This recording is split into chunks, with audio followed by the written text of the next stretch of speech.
Добро вечер, време е за централното информативно издание на К1. Еве што ќе гледате во него. Вчера вечер официјално заврши 13-тиот интернационален фолклорен фестивал Велес 2016. За една година преку проектот Македонија вработува 1 во општина Неготино се вработиле вкупно 156 лица. Расте посетеноста на Велешкото езеро Младост во летниот период.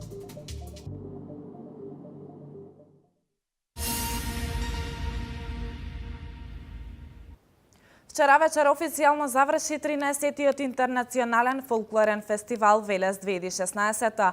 Во изминатите 5 дена од амфитеатарот на Младинскиот парк одекнуваат традиционалните звуци на гостите од Мексико, Турција, Србија, Бугарија, Романија, Грција, Полска, Црнагора, Македонското друштво од Австралија и секако ансамбли од Велес и повеќе општини од земјава.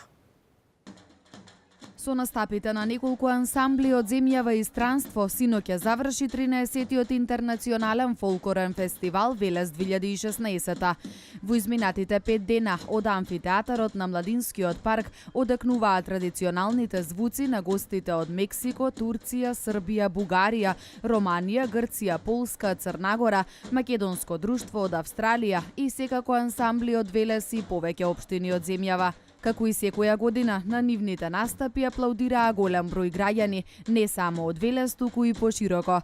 Своје обраќање на последната фестивалска вечер имаше и председателот на организациониот одбор Томе Јаневски. Драги фолклористи, ви благодарам што го оставивте срцето на сцената и што ни ја подаривте музиката на вашиот народ.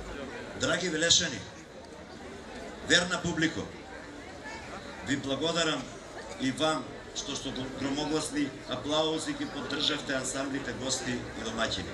Председателот на организациониот одбор Томе Јаневски заедно со председателот на Советот на општина Велес Александар Колев им доделија благодарници за учество на сите ансамбли и пеачки групи.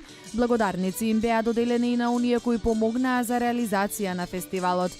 Иако фолклорниот фестивал е од меѓународен карактер и представува презентација на фолклорот на сите земји учеснички, сепак е промотор на македонската култура и традиција и можност гостите да се информираат за нашиот град.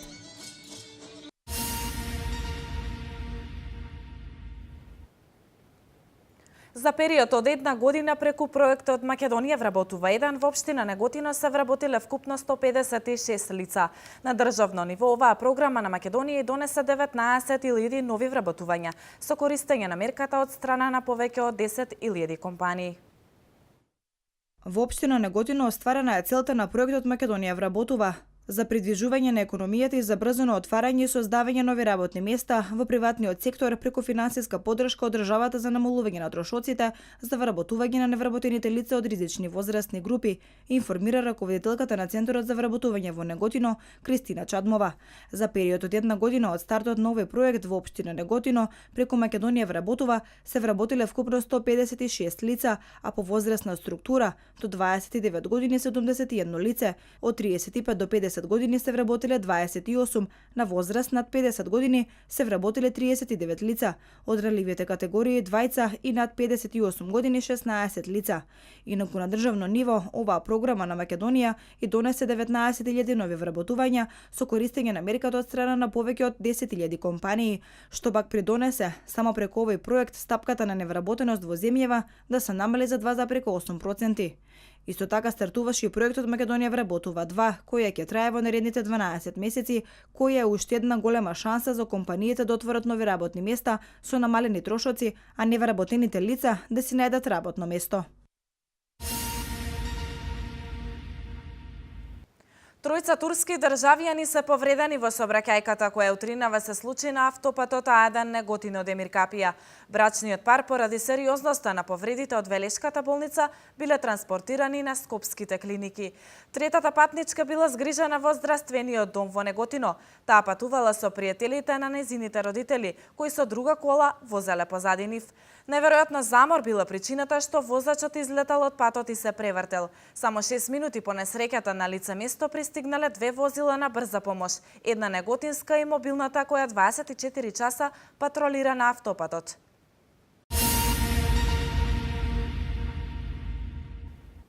Оштетувањето на урбаната опрема и понатаму е мета на несовесни граѓани во Велес. Речиси секојдневно се уништуваат поставените клупи за одмор, корпите за отпадоци, летниковците и спортските игралишта. Деталите за ова ги има колешката Катерина Нацева. Урбаната опрема и понатаму мета на несовесните граѓани. Речиси секојдневно ги уништуваат поставените клупи за одмор, летниковците и корпите за отпадоци. Ваква е состојбата на урбаната опрема која се наоѓа на јавните површини во градот. Се уништува она што е заедничко, она што го разубавува просторот за одмор и рекреација на многумина влюбеници во природата. Оштетување на урбаната опрема во паркот кај основното училиште Васил Главинов е се почесто мета на вандализам. На овој начин се докажува поединечната некултура и немоќта на надлежните да се справат со неодговорното однесување на некои наши сограѓани.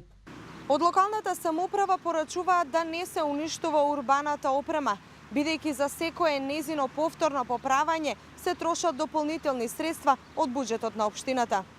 Уништувањето на урбаната опрема и цветните насади е проблем кој се провлекува години наназад. Најчесто тоа се прави во ноќните часови, а како извршители се посочуваат помладите сограѓани.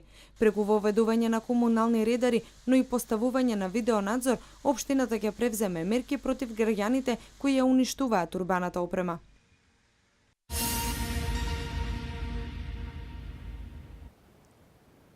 Ако до пред некој месец пролетните алергии беа во полнек, сега во последно време се почести се алергиските реакции предизвикани од сончевите зраци, а воедно и настинките. Да видиме што велат лекарите и граѓаните во прилогот што следува. Сонцето за некој лек, за некој проблем. Чести се алергиите предизвикани од сончевите зраци. Доктор Загравски вели, алергодерматитис значи алергија на кожа, не е алергиска реакција која што се третира со спрејови, него со избегнување на изложување на сонце и евентуално антихистаминици таблети. Симптомите на настинки и алергија се многу слични, потенцира докторот. Многу се слични клинички настинката и алергијата. Значи при преглед нема многу разлика во наодот, се работи само за отечена лигавица, значи се работи за воспалена лигавица и појачана секреција од носот. Сега, кај настинките, пропратен симптом дополнителен е некогаш покачена температура и од време на време кашлица. Кашлицата може да се јави и кај алергиите, значи единствена разлика може да речеме дека е малку покачената температура. Ако до пред некој месец пролетната алергија беше една од честите заболувања, денес тоа се алергиите предизвикани од сонце, а дали граѓаните знаат да се заштитуваат? За бајле треба да испаднеме, ние постарите поготово, до 10, после 10 за нас не е више за да испаѓаме. Немаме така реакција, само треба да се припазуеме и ако немаме да се припазуеме, ако знаеме да се заштитиме здравјето. Се придржаваме спрема медицината, дока 10 и пол, па се повлекуваме, па така да. Под клима дома и тоа е. Добро, слушам, ама веќе знам. Се знае. Да не излеваш на од 11 до 5, па тие што се похронично болните, тие посебно да не испаѓаат тоа време. Па, што знам, некои освежителни пијалоци, лесна храна. Капа и тоа.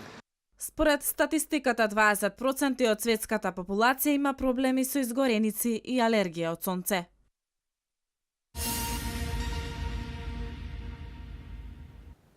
Езерото Младост во последно време важи за едно од поатрактивните одморалишта за велешани, но и за останатите жители во Македонија, особено оние кои што гравитираат во овој дел.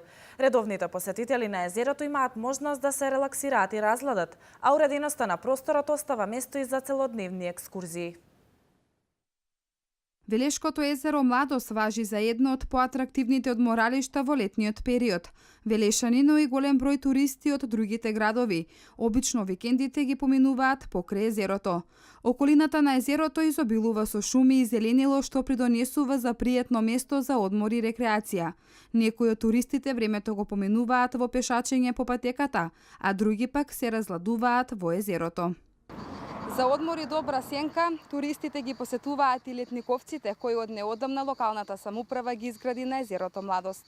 Крајбрежниот појас на езерото Младост е честа дестинација и на љубителите на риболовот. Од неодамна, езерото Младост доби крапска патека со стандарди што ги надминува републичките. Изградбата на патеката ќе овозможи поголем развој како на туризмот, така и на спортските надпревари.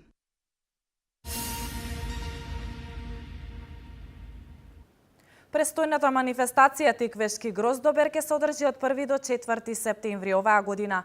За истата беше усвоена програмата со настани на последната седница на Советот на општина Кавадарци.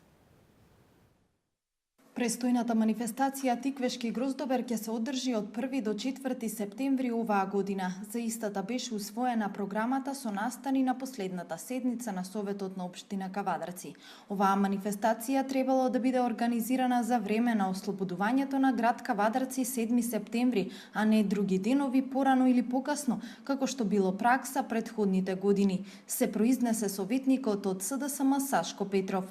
Според него, градоначалникот Панов сакал да ја умртви манифестацијата Тиквешки гроздобер и не требало да дозволи организатори на истата да бидат здружени од други градови, затоа што тие тоа го правеле поради профит, а не од желба и љубов кон организација на истата. Тиквешкиот гроздобер треба да биде организиран на 7 септември, денот кога е ослободувањето на Кавадарци. Тоа е првата година, тоа е почетокот и зачетокот на организирање на Тиквешкиот гроздобер. Така дошла идејата за организирање на оваа манифестација. Вие неколку години поред ги менувате датумите за организирање на Тиквешкиот гроздобер. Друго што сметам дека е погрешно е што оваа година повторно манифестацијата Тиквешки гроздобер ја организира Сдруженијето на граѓани Пиволент од Скопје, а не сме ние граѓаните на Кавадарци. Панов се согласи дека организацијата на Тиквешки гроздобер не е на потребното ниво, но не се сложи со констатацијата на Петров дека требало да биде организирана на 7 септември, бидејќи ретко кога тој ден бил во викенд. Однапред да се сложам делумно со вашата констатација дека оваа манифестација не е на потребното ниво, односно на нивото кое што го заслужува градот Кавадарци. Сведоци бевте и вие и претходниот совет дека во мојот мандат од 7 години, минатата година од 6 години, 3 години врнеше за време на манифестацијата. Тогаш кога врне, никој не прашува дека тоа е господова работа, туку кажуваа за фијаско на оваа манифестација. И тогаш има многу политика. Тогаш никој не испеѓа и да го одбрани градоначалникот, да рече па еве заврна дошол да прави. Туку беше слабо, си замина, не знам, многу една година од Лесковац, од Макарска и така натаму. Една година имавме несреќа во Охридското езеро, па се прогласи ден, на жалост, така што половина или 50% од тоа што значи организација е како резултат на виша сила, не како резултат на менаџирање на градоначалникот, нити пак на Домот на културата, нити на професионална куќа. За прв пат од постоењето на оваа традиционална стопанско-културна и туристичка манифестација годинава ќе се организира награден конкурс за избор на најдобра маска на карневалот, кој секоја година е дел од гроздоберот. Вкупниот буџет предвиден за реализација на наградниот конкурс изнесува 4000 евра. За забавата на градскиот плоштад ќе се погрижат групите Фолтин, Риблја чорба, Парни ваљак, Бангладеш и Tribute to Coldplay. Предвиден е и традиционалниот избор на вински крал и кралица. За сите активности предвидени во програмата потребни се над 5,5 милиони денари. 4 милиони денари ќе обезбеди општина Кавадарци, а останатите финансиски средства ќе се покријат од спонзорства, како и од винариите и угостителските објекти кои ќе земат учество на манифестацијата.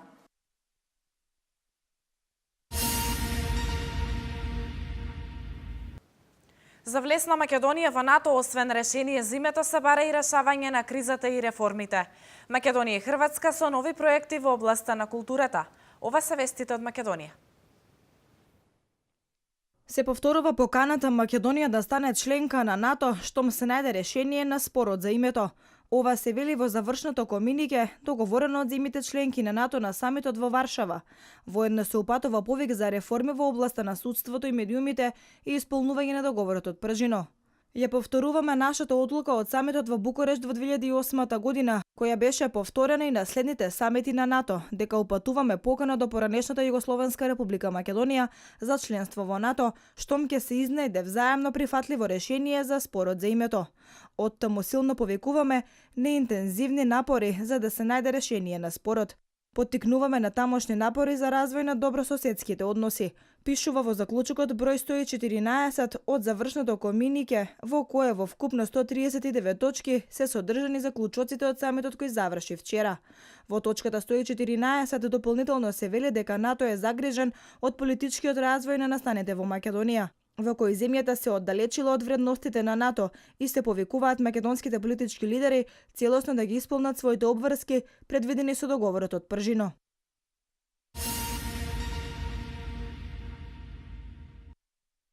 Министерката за култура Елизавета Канчевска-Милевска оствари билатерална средба со хрватскиот министер за култура Златко Хасанбеговиќ во рамките на еднодневната работна посета на Хрватска. Како што соопшти Министерството за култура, на средбата двајцата министри за култура ја подпишале петата поред програма за културна соработка меѓу Министерството за култура на Република Македонија и Министерството за култура на Република Хрватска за период од 2016 до 2019 година, која представува правна рамка за интензивирање на заемната соработка меѓу институциите и соодветните здруженија од сите области на културата и уметноста во двете земји. Двајцата министри изразиле задоволство од досегашната соработка меѓу Македонија и Хрватска, постигната во сите области на културата, која представува плод на 9-деценискиот труд на дипломатските односи кои ги негуваат двете држави. На средбата подвлечена била и плодната реализација што се остварува во областа на заштитата на културното наследство и размената на стручни кадри во рамките на меѓуинституционалната соработка и соработка во областа на заштитата на нематеријалното културно наследство и подводната археологија.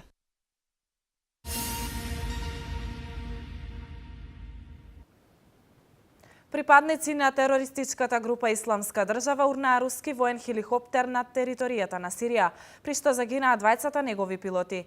НАТО ќе продолжи соработката со државите од регионот на Западен Балкан. Во продолжение станатите вести од светот. Борци на групата Исламска држава урнале руски воен хеликоптер на територијата на Сирија, како што соопшти Министерството за одбрана на Русија, загинати се двајцата пилоти. Хеликоптерот од типот Ми-25 бил во мисија да им помогне на сириските владини сили, кои биле нападнати од поголема група џихадисти во централната сириска провинција Хомс, источно од градот Палмира, јавува ТАС. Леталото успеало да ги запре нападите на џихадистите, но кога се враќало во својата база било погодено со истрели од земјата, стои во соопштението на Руското министерство за одбрана. Остатоците на хеликоптерот се пронајдени на територија која е под контрола на сириската армија. Инаку со овие жртви, бројот на загинати руски војници во конфликтот во Сирија се искачи на 12.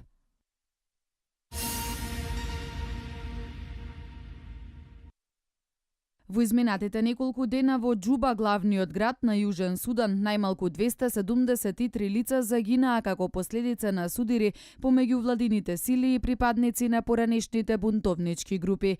Како што се наведува во соопштението на тамошното Министерство за здравство, најмалку 33 лица од загинатите се цивили. Судирите започнале во петокот во реонот околу председателската палата, во моментот кога таму се одржувал состанок помеѓу председателот на Јужен Судан Салва Кир и неговиот заменик и поранешен лидер на бунтовниците Риек Мачар, а подоцна се проширили и во останатите делови на Џуба, јавува ДПА. Според западните медиуми, престрелки во градот се слушаат и денеска. Причините за судирите се уште не се познати. Инаку Јужен Судан вчера одбележа 5 години од својата независност, а од 2013 година до април годинава беше соочен со граѓанска војна, која заврши со договор за поставување на бунтовничкиот лидер Мачар за нов подпредседател на земјата. Генералниот секретар на Обединетите нации Бан Ки Мун остро ги осуди новите судири.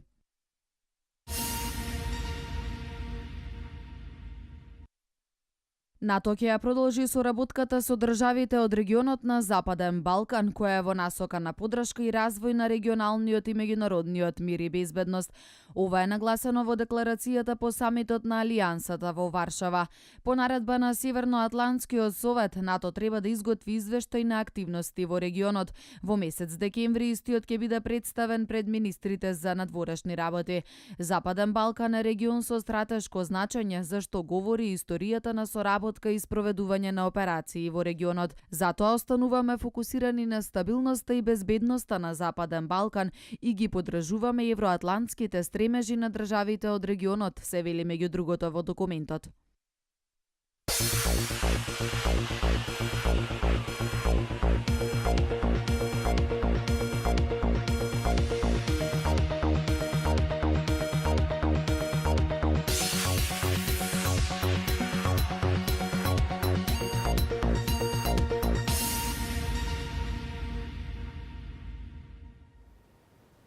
Денеска имавме сончево и топло време со мала домерена облачност и температури до 36 степен.